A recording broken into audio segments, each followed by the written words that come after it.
Bonjour et bienvenue sur un autre podcast Yoga avec Karine, le podcast Illumine la lumière en toi, un podcast pour se faire du bien au quotidien. Comment ça va? J'espère que ça va bien. Aujourd'hui, j'ai envie de te parler, de faire une série de podcasts concernant la santé et la liberté, le bien-être financier. Donc, j'en avais déjà fait une introduction dans un dernier podcast, le podcast numéro 4, je crois.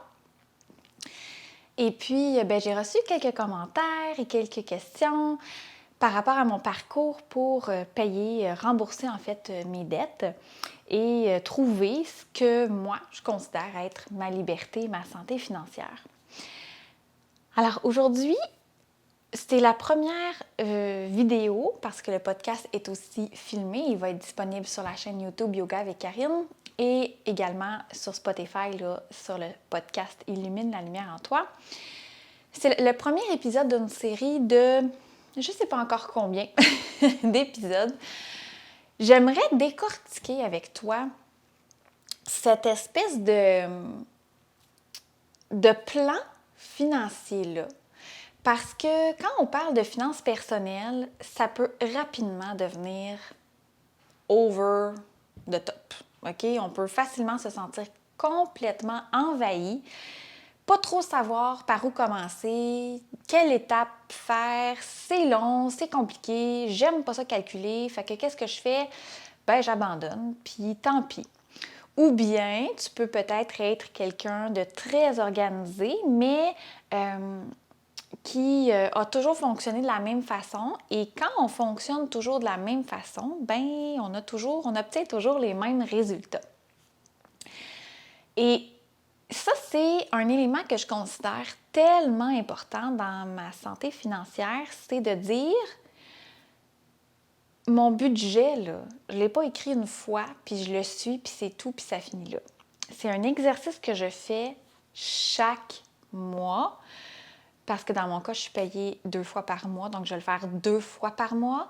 À chaque paye, en fait, j'ai un budget pour chaque paye. Je vais vraiment faire en sorte que chaque mois, chacun de mes sous, chacun de mes dollars ont un rôle à jouer, comme une pièce de théâtre.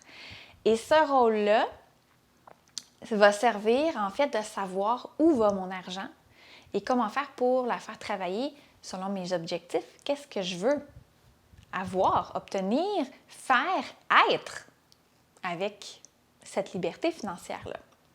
Donc aujourd'hui, je vais te parler des étapes, des 7 baby steps de Dave Ramsey, qui est un Américain qui est reconnu dans la liberté financière, là, dans le mouvement Debt Free. Et je vais t'expliquer pourquoi je suis pas tout à fait d'accord avec sa façon de faire. Je trouve que le fond est très bon. Par contre, moi, j'ai modifié ces étapes-là. Donc, c'est une méthode en 7 étapes faciles, plus ou moins faciles. Et pourquoi ces 7 étapes-là, selon moi, devraient être peut-être adaptées et comment moi, je les ai adaptées. Et ensuite de ça, je vais te parler de l'étape numéro 1 aujourd'hui, qui, je vais te présenter dans quelques secondes, dans quelques instants, est l'étape de se créer un fonds d'urgence. Pourquoi? Comment ça fonctionne? Comment on fait ça? Inquiète-toi pas, je te parle de tout ça. Donc, Dave Ramsey nous parle d'acquérir notre liberté, notre santé, notre bien-être financier en 7 étapes faciles. Si tu es sur YouTube, tu me vois faire des gros guillemets avec mes doigts de chaque côté de mon visage pour encadrer ma phrase. Facile. Facile parce que c'est très simple. Les étapes de comment on les nomme, c'est très simple à comprendre. Par contre, ça ne veut pas dire que c'est facile à réaliser au quotidien.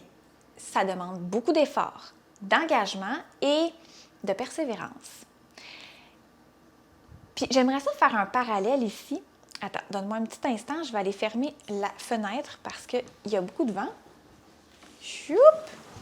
OK, je suis là. Oui, c'est ça. Je veux faire le parallèle entre yoga avec Karine, le bien-être et la santé financière. J'y reviens parce que c'est tellement important, parce que ça se peut que tu te demandes, ben voyons, pourquoi qu'elle me parle d'argent et de budget, elle, alors que dans le fond, Karine, c'est yoga avec Karine, tu sais, elle fait du yoga puis c'est tout. Ben non, je fais plein d'autres choses dans ma vie, tu sais. Mais pour moi, le yoga, ça m'a apporté une conscience corporelle, une conscience émotionnelle, une conscience spirituelle que j'avais pas avant dans ma vie. Ça crée des outils que j'utilise au quotidien pour ma santé mentale, ma santé physique, mon bien-être en général. Et quand on ouvre notre esprit à ce genre de détails-là, à être bien dans tout l'ensemble de notre être, dans toutes les facettes de notre vie, nécessairement, la santé financière, bien, ça entre en ligne de compte, parce que si je suis toujours en survie parce que j'arrive pas à joindre les deux bouts ou que je gère mal mes sous, peu importe, bien, comment est-ce que tu veux que je me sente bien dans toutes les sphères de ma vie, tu sais? Et je pense que mon chemin de vie a fait en sorte de faire en sorte que j'arrive ici, à ce moment, il y a 1 an, où je me suis dit, OK, là, fille, il faut que tu fasses quelque chose parce que ça n'a pas de sens, tu gères ça tout croche, tu sais. J'avais pas de paiement en retard, j'avais pas, tu sais, j'étais pas une personne qui n'était pas capable de gérer ses sous, mais j'avais rien jamais devant moi. Puis pourtant, je suis une fille super organisée, tu sais. Mais je sais pas pourquoi, avec ma santé financière, j'avais toujours cette petite pensée magique-là de ben oui, je sais c'est quoi que j'ai à payer, j'ai les chiffres dans ma tête, mes comptes sont payés, mes paiements sont faits, puis c'est tout, tu sais, ça va être correct. Puis cette pensée magique-là de dire l'abondance, parce que je crois beaucoup à la manifestation puis à l'abondance, puis de me dire, ben oui, ça va arriver, tu sais, quand j'en ai besoin. Et c'est vrai. Par contre, si j'aurais mieux planifié et si j'aurais mieux fait en sorte d'organiser cet aspect-là de ma vie, probablement que j'aurais atteint des objectifs, des rêves, beaucoup plus rapidement. Et c'est ça que j'ai envie de réaliser aujourd'hui, tu sais. Dernière chose, avant que je te nomme les 7 étapes, c'est évident que si tu es dans une situation extrêmement précaire, tu n'arrives pas à manger, à payer ton loyer ou ton hypothèque, tu es dans une situation financière extrême de survie, c'est sûr que ces étapes-là, c'est pas par là qu'il faut que tu commences. Ça ne s'applique pas à toi. Tu es dans un état de survie. Donc, je te conseille fortement d'aller consulter des gens qui sont beaucoup mieux placés que moi. Là, je ne suis pas une conseillère financière, OK? Parfait. Donc, première étape, premier baby step. Et si tu es ici en vidéo, tu vois que je me suis créé un cahier dans lequel toute ma gestion financière est. Et sur la première page dans mon cahier, j'ai simplement pris un cahier spirale, là, un cahier Canada, ou moi dans mon cas, un cahier spirale, un cahier avec des feuilles lignées. Je me suis amusée sur la couverture. Et la première page, je me suis écrit les baby steps pour avoir un plan et savoir d'où je viens et où je m'en vais. Parce que c'est aujourd'hui, là, les baby steps, c'est ça pour moi. C'est ça que ça représente. Un plan clair d'où je viens, où je m'en vais et en milieu de chemin, où est-ce que je suis rendue là-dedans. C'est important de célébrer nos victoires et si on veut aller à quelque part, ben il faut avoir une map, hein? Il faut avoir un plan. Première étape de ce plan-là, tu te dis aujourd'hui, là, ça y est, je fais quelque chose avec mes finances, je veux du changement. Peut-être que tu veux payer tes dettes, peut-être que tu veux investir de l'argent, peut-être que tu veux mettre des sous de côté pour des voyages, pour acheter une maison, pour peu importe. La première étape est de te construire un fonds d'urgence. Dave Ramsey parle de mettre 1 000 $ de côté dans un compte qui n'est pas ton compte chèque principal, donc pas le compte avec lequel tu utilises ta carte de débit de tous les jours. Un compte à part. Ici, au Québec, moi, j'utilise la banque Tangerine, qui est une banque en ligne qui n'a pas de frais pour avoir ces comptes-là. Donc, c'est facile de déposer des sous dans ce compte-là, qui n'est pas dans mon institution financière à moi. Puis, c'est facile de les retirer si j'en ai besoin pour une urgence. Et je n'ai pas de frais à avoir ce compte-là. Donc, je trouvais que c'était le meilleur des deux mondes. Et ce 1 000 $-là, dans le fond, ton fonds d'urgence te sert s'il arrive quelque chose. Ton auto a besoin d'une réparation. Nous, par exemple, il y a quelque temps, notre évier de cuisine a complètement bouché. Ça nous a pris un plombier. C'était 200 $ de frais qui n'étaient pas prévus dans le budget. Mais au lieu d'utiliser ta carte de crédit comme fonds de secours et là, de te rembarquer dans la roue de l'endettement, ben, tu as un fonds d'urgence qui sert à ça. Donc, première étape, quand tu veux une liberté financière, c'est d'avoir des sous pour prévoir. S'il y a un imprévu, tu as des sous en argent que tu peux utiliser pour ne pas utiliser le crédit comme fonds d'urgence. Première étape, super importante.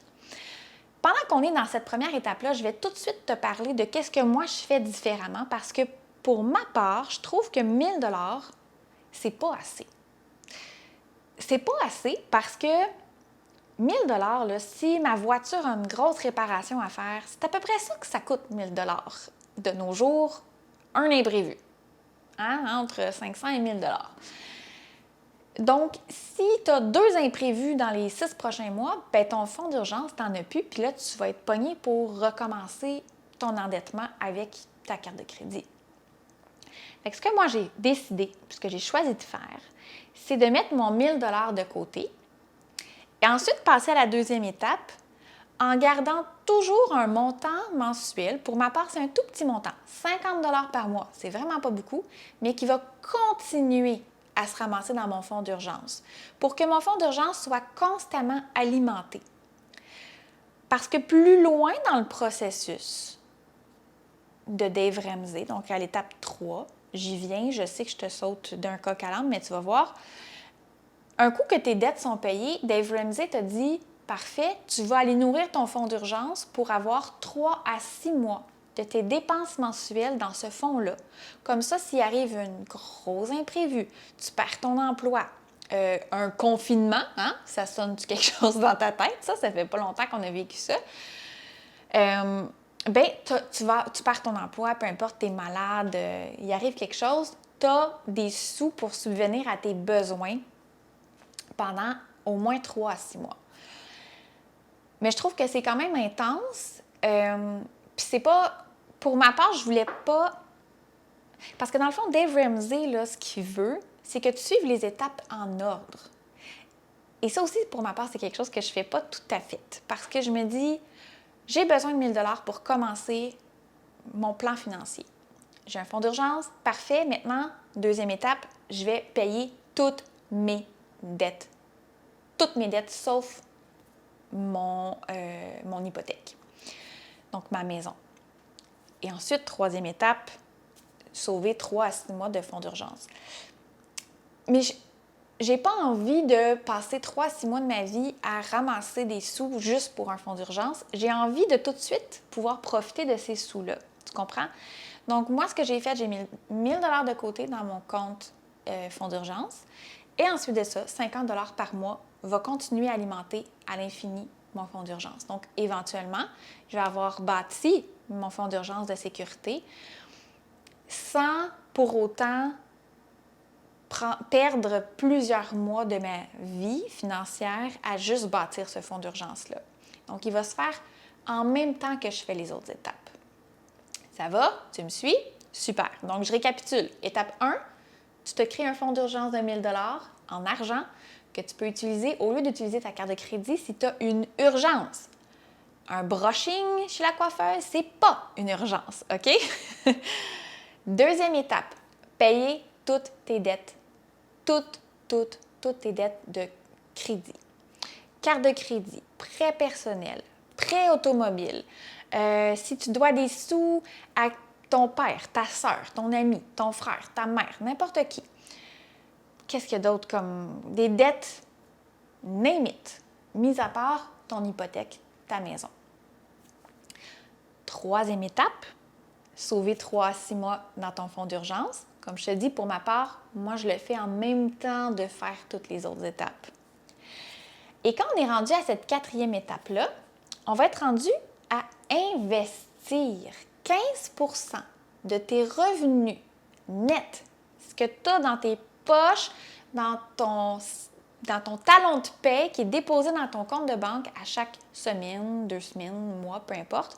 Quand tu es payé, tu retires automatiquement 15% de ce montant-là pour investir pour ta retraite, dans un REER, dans un fonds qui va te rapporter des sous pour avoir une retraite et prendre ta santé financière à long terme en main. On se rappelle, quand on est rendu à cette étape-là, l'étape numéro 4, bien, tu as déjà remboursé toutes tes dettes. Donc, tu n'as quand même, théoriquement, plus aucun paiement, mis à part tes frais mensuels pour vivre au quotidien.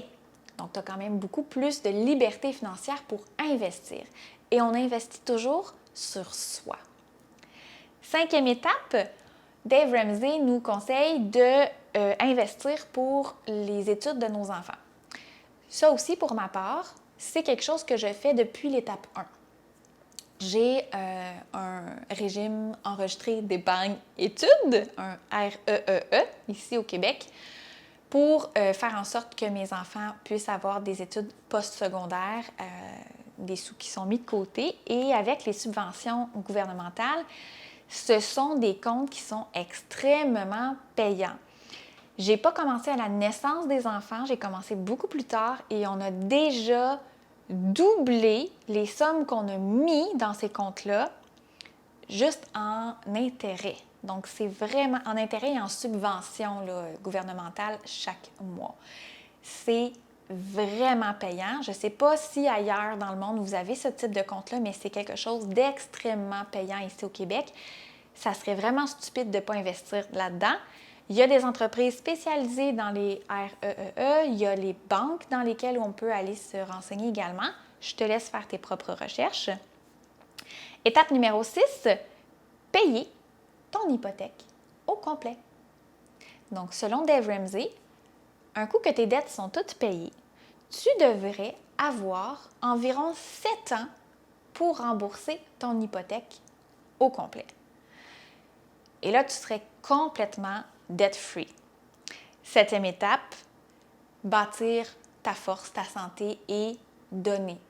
Partager de ton temps, de ton argent, offrir à des causes en lesquelles tu crois. Les 3 premières étapes du plan de Dave Ramsey devraient se faire, selon lui, de façon vraiment séparément. Donc, créer ton fonds d'urgence, ensuite tu rembourses la totalité de tes dettes, ensuite tu fais ton fonds d'urgence de 3 à 6 mois de frais pour vivre, et ensuite de tout ça, les autres étapes se feraient simultanément, donc ensemble. Pendant que tu investis 15% de tes revenus pour ta retraite, tu investis également pour tes REEE ou bien dans un compte épargne pour le financement des études de tes enfants. En même temps, de rembourser plus rapidement ton hypothèque. En même temps, de créer ta santé financière, de partager, peu importe que ce soit ton temps, faire du bénévolat, offrir peut-être à des gens de les coacher pour les aider à rembourser leurs dettes, peu importe comment tu décides et que tu choisis de le faire, mais c'est important de partager selon lui.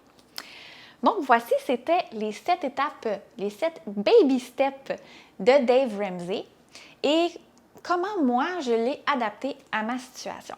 Donc, je te rappelle, moi, j'ai choisi de me créer un fonds d'urgence et de continuer à l'alimenter même pendant que je rembourse mes dettes. J'ai remboursé, pour ma part, environ 14 500 $ de dettes en plus ou moins 10 mois avec l'aide d'une autre ressource qui est Jordan Page. Dave Ramsey, lui, c'est vraiment le plan hein, la map, la carte routière qui me dit d'où je viens et où je vais.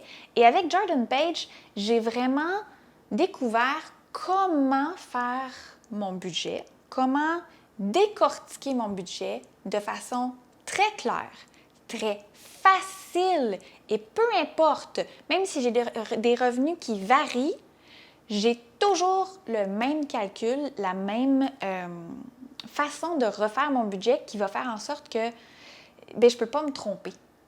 Et c'est vraiment clair et vraiment facile et ça fait en sorte que j'ai toujours des sous de disponibles dans mon budget pour rembourser mes dettes et éventuellement, ces dettes-là vont devenir, les sous que je mettrais sur une dette deviendraient des sous que je mettrais dans mes comptes d'épargne, dans mon futur, dans mes projets.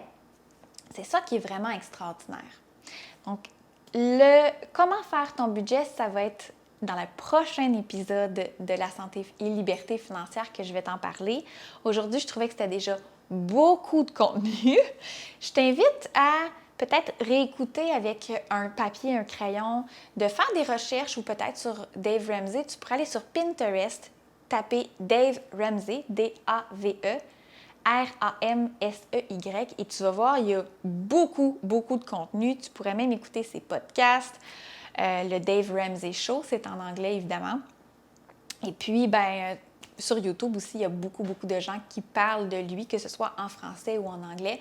Donc, tu pourrais avoir des ressources. Et je souhaite vraiment que cette vidéo-là, que ce podcast-là va t'avoir donné un petit ouf que ça te prend pour te dire, OK, je vais foncer, je vais faire quelque chose de différent, puis j'ai envie de rembourser mes dettes et d'être complètement free, libre. Ah, ouais. On file vraiment bien avec ça.